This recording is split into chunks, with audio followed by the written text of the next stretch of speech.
بسم اللہ الرحمن الرحیم۔ شروع کرتا ہوں اللہ کے نام سے جو بڑا مہربان اور نہایت رحم کرنے والا ہے۔ ایک طوطا طوطی کا گزر ایک ویرانے سے ہوا۔ ویرانی دیکھ کر طوطی نے طوطے سے کہا، کس قدر ویران گاؤں ہے؟ طوطے نے کہا، لگتا ہے یہاں سے کسی الو کا گزر ہوا ہے۔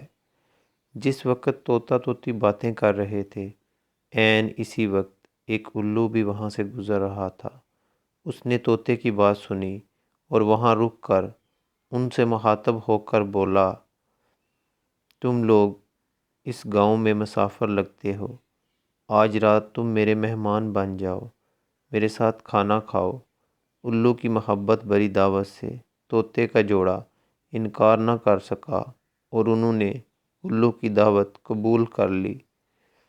کھانا کھا کر رات گزاری۔ صبح کو جب انہوں نے رخصت ہونے کی اجازت چاہی تو الو نے طوطی کا ہاتھ پکڑ لیا اور کہا، تم کہاں جا رہی ہو؟ طوطی پریشان ہو کر بولی، یہ کوئی پوچھنے کی بات ہے، میں اپنے خاوند کے ساتھ واپس جا رہی ہوں۔ الو یہ سن کر ہنسا اور کہا، یہ تم کیا کہہ رہی ہو؟ تم تو میری بیوی ہو۔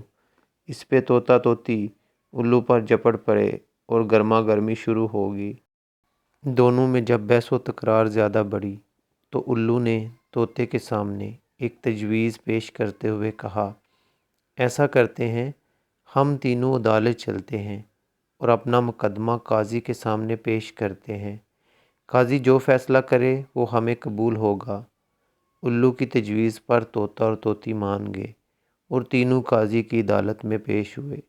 قاضی نے دلائل کی روشنی میں الو کے حق میں فیصلہ دے کر عدالت برخاست کر۔ طوطا اس بے انصافی پر بہت رویا اور چیختا چلاتا ہوا چل دیا۔ کچھ دیر بعد الو نے طوطے کو آواز دی، بھائی اکیلے کہاں جاتے ہو؟ اپنی بیوی کو تو ساتھ لیتے جاؤ۔ طوطے نے حیرانی سے الو کی طرف دیکھا اور بولا، اب کیوں میرے زخموں پر نمک چھڑکتے ہو؟ یہ اب میری بیوی کہاں ہے؟ عدالت نے تو اسے تمہاری بیوی قرار دے دیا ہے۔ الو طوطے کی بات سن کر نرمی سے بولا، نہیں دوست، طوطی میری نہیں بلکہ تمہاری بیوی ہے۔ میں تمہیں صرف یہ بتانا چاہتا تھا کہ بستیاں الو کے گزرنے سے ویران نہیں ہوتی، بلکہ بستیاں تب ویران ہوتی ہیں جب ان سے انصاف اٹھ جاتا ہے۔ اگر آپ سب لوگوں کو میری ویڈیوز اچھی لگے تو چینل کو سبسکرائب اور بیل آئیکن کو پریس کر دیں for more updates. Thanks for watching.